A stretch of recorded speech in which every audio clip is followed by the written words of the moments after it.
ইয়াসমিন, তুমি এত দেরি করলা কেন? আমি কতক্ষণ ধরে দাঁড়িয়ে রইছি, আর ভিতরে প্রিমিস একা একা বসে আছে। চলো। আরে রাস্তায় একটু জ্যাম ছিল। আচ্ছা যাই হোক, তুমি ওই ছেলেকে বলো নাই তো আমরা ওকে ব্যবহার করব? মানে ওকে আমাদের আসল প্ল্যান বলো নাই তো? ও যাতে না জানতে পারে এইসব। যখনই অভিজিৎ আমাকে প্রপোজ করবে তখন আমরা ওকে সত্যতা বলে মাপ চেয়ে নিব। আরে ভাই, আমি এতটাই ছোট না যে এগুলা বুঝুম না। আমি শুধু এইটাই বলছি, ওকে আমার বোনের বয়ফ্রেন্ড হইব।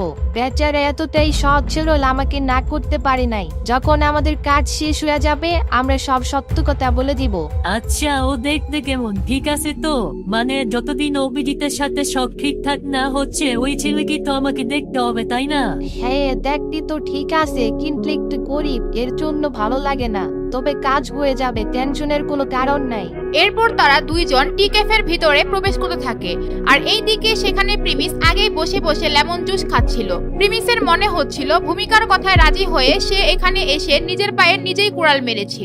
আর ঠিক তখনই সেখানে তার পিছন থেকে একটি আওয়াজ আসে।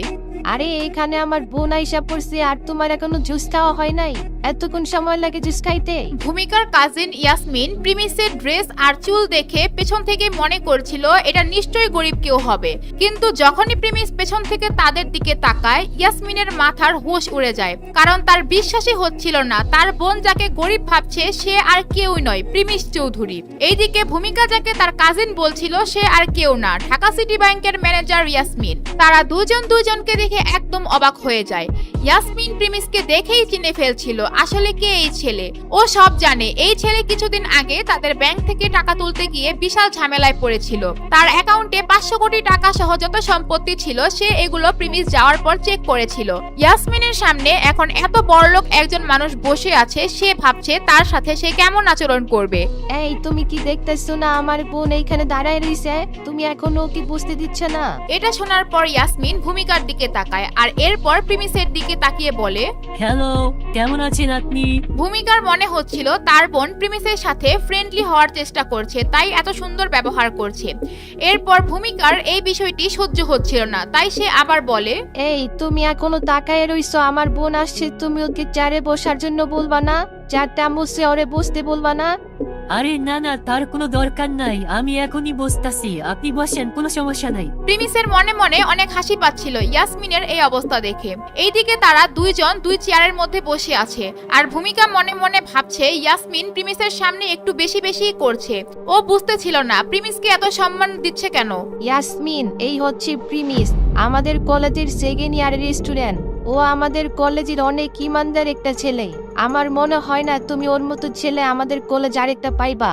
এরপর যখন ভূমিকা কিছু খাওয়ার জন্য অর্ডার করবে, কিন্তু সে আশেপাশে কোনো ওয়েটার দেখছিল না, তাই সে প্রিমিসকে বলে, আরে প্রিমিস, তুমি এই দিক ওই দিক কি দেখতেছো? যাও ওদেরকে দেখানি আসো। দেখতেছো না আমরা দুজন কতক্ষণ ধরে বসে আছি? এটা শুনে প্রিমিস যখনই উঠতে যাবে ঠিক তখনই ইয়াসমিন তাকে বলে, আরে আরে আপনি থামেন, আপনার যাওয়া লাগবে না, আমি যাচ্ছি, আপনি বসেন।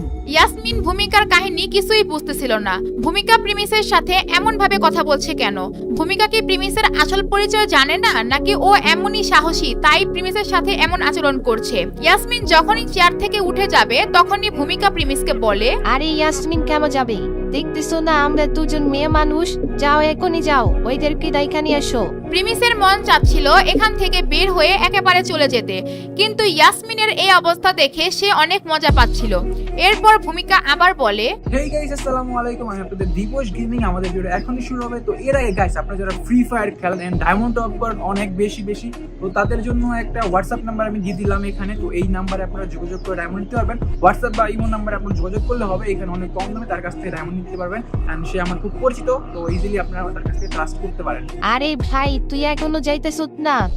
তোর সম্মান নাই রে, যা তাড়াতাড়ি যা। প্রিমিস ভূমিকার সম্বন্ধে সব জানে। ও জানে ভূমিকার কথার স্টাইল আর ব্যবহার ভালো না, এর জন্য সে আর কিছু না বলে ওখান থেকে উঠে ওয়েটারকে ডাক দিতে চলে যায়, আর ওয়েটারকে তাদের টেবিল দেখিয়ে সে ওয়াশরুমে চলে যায়। এরপর যখন সে ওয়াশরুম থেকে বের হয় তখন সে দেখে বাইরে ইয়াসমিন দাঁড়িয়ে আছে। প্রিমিস ইয়াসমিনের চোখ দেখেই বুঝতে পারছিল ইয়াসমিন আসলে সরি ফিল করছে। আমাকে মাফ করবেন স্যার, আমার অনেক বড় ভুল হয়ে গেছে। আর আপনি আমার বোনের কথায় কিছু মনে করবেন না, ও একদম পাগল, ও কার সাথে কেমন ব্যবহার করা লাগে সেটাই জানে না। ও আপনার সাথে এইভাবে কথা বলতেছিল, আমার খুব খারাপ লাগতেছিল। আরে এটা কোনো ব্যাপারই না, ও আমার সাথে সবসময় এমনই ব্যবহার করে, এর জন্য আমি ওর কথা কিছু মনেই করি না। আচ্ছা যাই হোক, তুমি কি আমাকে জানো আমি কে? প্রিমিস এই কারণে এটা বলছে যে লাস্ট যখন ইয়াসমিনের সাথে ব্যাংকে তার ঝামেলা হয়েছিল, এরপর কি ইয়াসমিন তার আসল পরিচয় জানতে পেরেছিল, আর তাই কি সে তার সাথে এমন ভালো ব্যবহার করছে, নাকি সে ভূমিকার এমন খারাপ আচরণ তার কাছে খারাপ লাগছে, তাই সে প্রিমিসকে সরি বলছে। জি স্যার, আমি আপনাকে চিনি, আপনি যাওয়ার পর হেড ম্যানেজার আমাকে সব বলছিল। ইয়াসমিন শুধু তার ব্যাংক ব্যালেন্স সম্পর্কে জানতো, তার বাবার পরিচয় ও তাদের চৌধুরী পরিবারের কাহিনী সে জানতো না, কিন্তু তারপরও প্রিমিসের এই ব্যাংক ব্যালেন্সের কাছে ইয়াসমিন কিছুই না। আচ্ছা তুমি আমাকে একটা কথার উত্তর দাও, তুমি তো নিজেই বড়লোক একটা ব্যাংকে জব করতেছো, তাহলে তুমি কেন একটা গরিব ছেলেকে তোমার বয়ফ্রেন্ড বানাইতে চাইতেছো?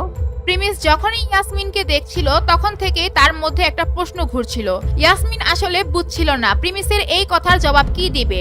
যদি সে প্রিমিসকে তাদের প্ল্যানের কথা বলে দেয় তাহলে প্রিমিস এখানেই সব শেষ করে দিবে। প্রিমিস অভিজিতের চেয়ে কয়েকশো গুণ বড়লোক ছিল, তাই সে ভাবছিল সে যদি অভিজিতের জায়গায় প্রিমিসকে ফাঁসাতে পারে তাহলে ওর লাইফ সেট হয়ে যাবে। তাই সে এগুলা ভেবে প্রিমিসকে বলে, শেষবার যখন আপনার সাথে দেখা হয়েছিল, আপনারা দেখা আমি অনেক উল্টাপাল্টা ভাবছিলাম।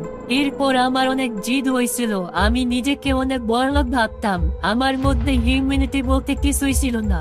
এর জন্য ভাবছি আমি নিজেকে ঠিক করার জন্য গরিব একটা ছেলের সাথে রিলেশন করব, আর পরে সব ঠিকঠাক থাকলে আমি তাকে বিয়ে করব। ইয়াসমিনের কথা বলার মধ্যে অনেক স্যাডনেস ছিল।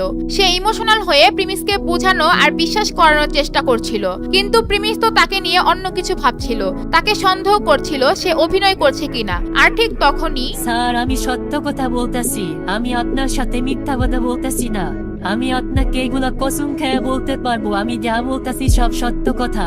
আচ্ছা ঠিক আছে বুঝলাম, কিন্তু আমি এখানে আপনাকে কোনো হেল্প করতে পারবো না, আর তুমি তো আমার আসল পরিচয় জানো, তো এর জন্য আমার মনে হয় না আমি তোমার জন্য পারফেক্ট। প্রিমিস তার মাথা থেকে এটা সরাতে পারছিল না যে ইয়াসমিন তাকে সব সত্য কথা বলছে। তার মনে হচ্ছিল ইয়াসমিন তাকে ধোকা দিচ্ছে, এর জন্য সে ভাবছিল ওকে যেভাবেই হোক দূর করতে হবে। কিন্তু এই দিকে ইয়াসমিনও এত সুন্দর একটা চান্স কোনোভাবেই ছাড়তে রাজি না, তাই সে প্রিমিসকে যে কোনো ভাবেই হোক হাতছাড়া করতে চাচ্ছে না। স্যার এটার আরেকটা রিজন আছে, আসলে আমার ফ্যামিলি আমার জন্য ভালো একটা ছেলে দেখছে, ওর নাম অভিজিৎ। আমার ওই ছেলেকে একটু পছন্দ না, আর ওর পরিবার আর আমার পরিবার এটার পিছনে পড়ে আছে, আর আমি এটার পিছন ছুটানোর জন্য বেলি কোনো রিজন পাচ্ছি না যাতে আমি ওকে আমার পিছন থেকে ছুটাতে পারি।